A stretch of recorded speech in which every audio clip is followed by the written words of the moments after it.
Good morning, everybody. I'm just going to make this a short presentation for about 10, 12 minutes, so thanks for staying on. I know it's been a long morning. First, a little bit about what the MBI is for those of you that don't know. I guess I try to describe it as a development startup. So we're funded by an angel investor, that is the government of Australia.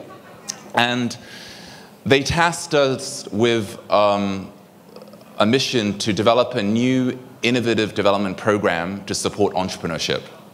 So basically, our question at the beginning, or the problem, is how can we catalyze more entrepreneurship in Cambodia, Laos, Myanmar, and Vietnam?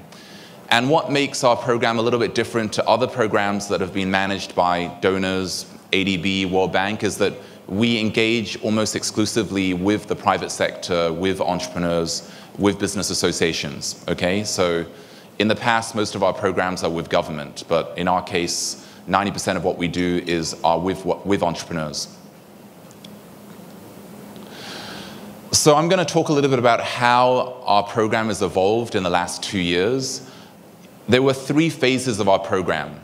I think in the first phase, we focused a lot on engaging with the government, helping young entrepreneurs to have more of a voice when they talk to government. I mean, earlier in the day, a lot of our presenters talked about problems facing entrepreneurs. It's not always an easy place to do business. So let me just give you an example of one of our activities. We partnered with the Young Entrepreneurs Association to launch a new forum called the Vietnam Private Sector Forum. And a couple of years ago, when we talked about this concept, a lot of people felt that it wouldn't be possible, that the Young Entrepreneurs Association wouldn't have the capacity to engage with the government.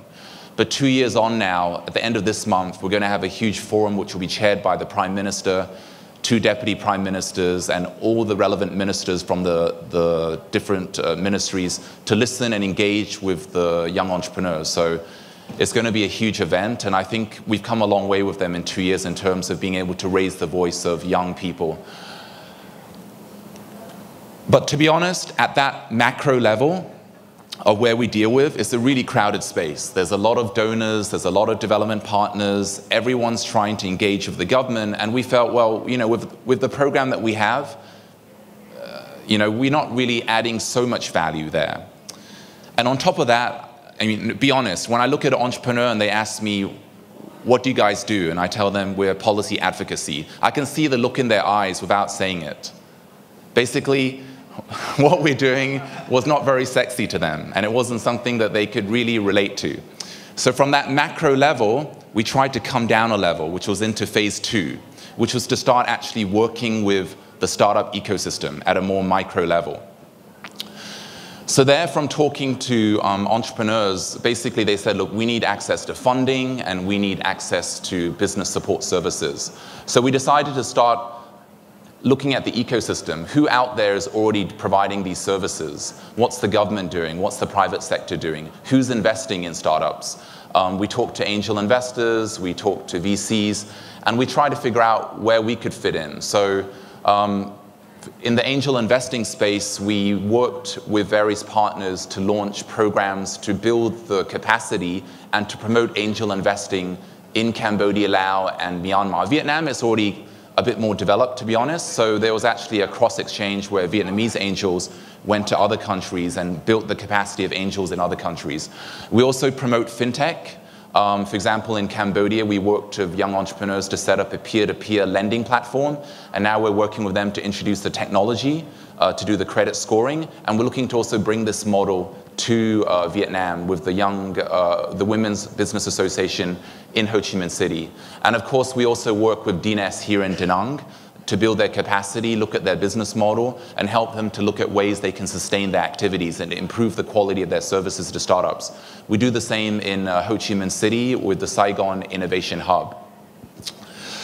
But even then, in this second space, we felt that although there was a very bright, vibrant scene and a lot of players involved, I still wasn't really sure of what is the development partner's role. We did the occasional consultancy to an incubator. We would provide a resource person here and there. We would sponsor an event. But I still felt like we didn't really have an identity, and I wasn't really sure what was the sum of the parts in terms of, were we really building the ecosystem, or were we just a bit part player that was doing random activities?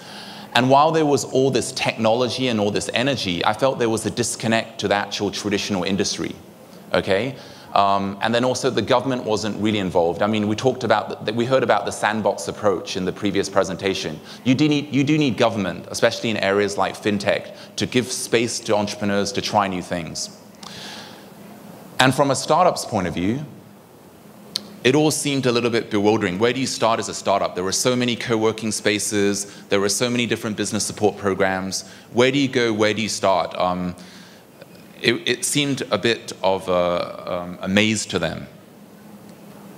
So that brings us to the third phase, which is where we are now, which is to actually start drilling down now into specific verticals, okay? And we've identified these 4 verticals as verticals that we think we can have impact, both because there are a lot of problems that need to be solved, but also these countries like Vietnam have a natural advantage at attracting tourism, hundreds of years experience of growing agriculture, and of course financial services is key to credit access across all different verticals. So what do we do? So let me give you an example of one program that we launched late last year at the Echelon Summit. It's called the MIST, and it stands for Mekong Innovative Startup Tourism. So we basically launched the first tourism accelerator program in the Mekong region, and our mission is basically to help startups launch successfully, create jobs through the process, help them achieve profitability, but also have impact on communities. Be able to attract tourists to come back over and over again to these regions, and to create more activities and a better experience for tourists in this region so they spend ultimately more money, more of their money stays in these countries. Now, the key to this was that we partnered with industry, okay? So the Mekong tourism industry is a group that is linked to the Pacific Asia Tourism Association that has tens of thousands of members, airline industry, hotel industry, hospitality industry. So they're the traditional industry. And so far, the tourism industry in the Mekong hasn't really been disrupted that much. A lot of the services are still traditional.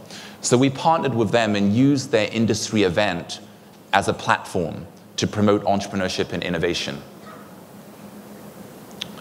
And we basically have 2 tracks in our approach. So the first track is working with local startups from within the 4 countries we focus on, help them get started.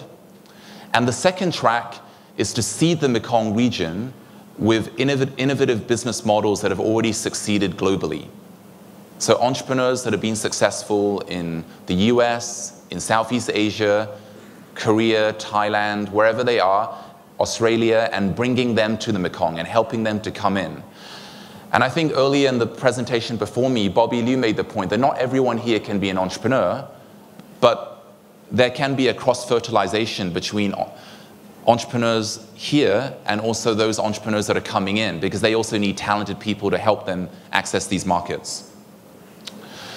So this is how we engage with the ecosystem. Basically, we are positioned as a second step, okay? There are a lot of existing grassroots programs in the Mekong region, co-working spaces, incubators, local angels, but it's very fragmented. So through these industry verticals, we try to channel all these initiatives and funnel the best talent in our region into this platform, which is held once a year. And they get exposure and networking opportunities with industry, okay? And we talk a lot about needing mentors. Well, a lot of the mentors these startups need are actually in the industry themselves. So they get that learning there. And then hopefully, some of the best startups will then go on to the third step, which will be into regional accelerator programs, global accelerator programs, and to produce products and services that are competitive. So what we've been doing in the last 6 months is mapping out ecosystems, but very specifically in each country and each vertical. So this is just an example of the financial technology ecosystem map in Cambodia. And when you start drilling down into specific industries, you start to see potential partnerships. You start to see where the gaps are much clearly. And you you can start to see how you can piece together the ecosystem. So we're doing this now in various industries.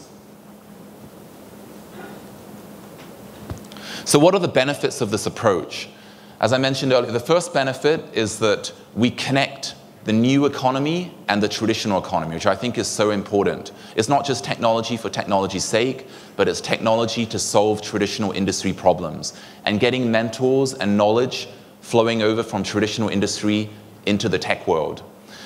The second benefit is that when you get these proven entrepreneurs, global startups to enter into the Mekong, they start to interact and form partnerships and work with the local entrepreneurs. So for example, if you're an ag tech company and you want to develop your prototype in the Mekong, you need to pilot and test your product. You need local partners. And some of these local entrepreneurs can actually also potentially be the partners to these foreign entrepreneurs. The third point is that we start to connect the fragmented ecosystem, as I mentioned earlier. And finally, we hope that this proves to be a successful model to channel and funnel the best, most talented startups onto a platform where they can raise funding and get support they need. So just to finish off, just one more slide.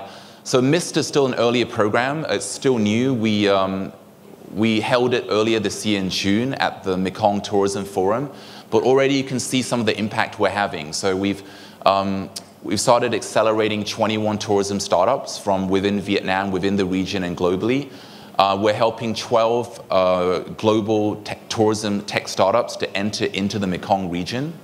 We've connected 20 ecosystem partners from the traditional industry, from the investment world, and also from the technology world. And we had about 250 startups apply. We can't have all of them access to the accelerator program from the beginning, but a lot of them are now still part of the network that we're building. So over time, after a few years, we hope to grow this network. And there's been incredible interest in the program. We had 1.3 million social shares just in the space of 5 months, and we expect this to grow. So we're now looking to build more platforms in different verticals. So tourism I just talked about. I was just in Cambodia last week, and we've had the endorsement of 6 governments, China, Thailand, Myanmar, Cambodia, Laos, and Vietnam, to pilot a similar program, but in agricultural technology, which we call MATCH, Mekong Agricultural Technology Challenge. And we hope to launch that in September, and then host the actual demo event and all the pitching events early next year.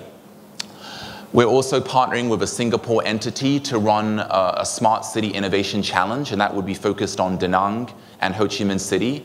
We've identified industry problems around public service delivery, infrastructure, wastewater, and we want to work with entrepreneurs to solve some of these problems. And finally, we have a new partnership with 7-Eleven that's just expanded into Vietnam to reduce plastic waste, plastic footprint. So we're looking for innovative solutions to recycle plastic and to use plastic in productive ways, okay? Because a lot of the plastic that the bottles we drink, a lot of them end up in the oceans and contaminate the food we eat and are bad for the environment. So these are some of the things we're doing. If you're interested, basically we're looking to partner with all kinds of partners, whether you're on the investment side, you're an incubator, you're a mentor, an angel investor. We want to basically connect everyone by these verticals. So please reach out to me at my email below. I'll be around for the next 2 days and looking to get to know some of you. So thanks again. I think I'm over 10 minutes, but it's great to be here again, and look forward to getting to know some of you in the later sessions. Thank you. Thank you, Dominic. Excellent.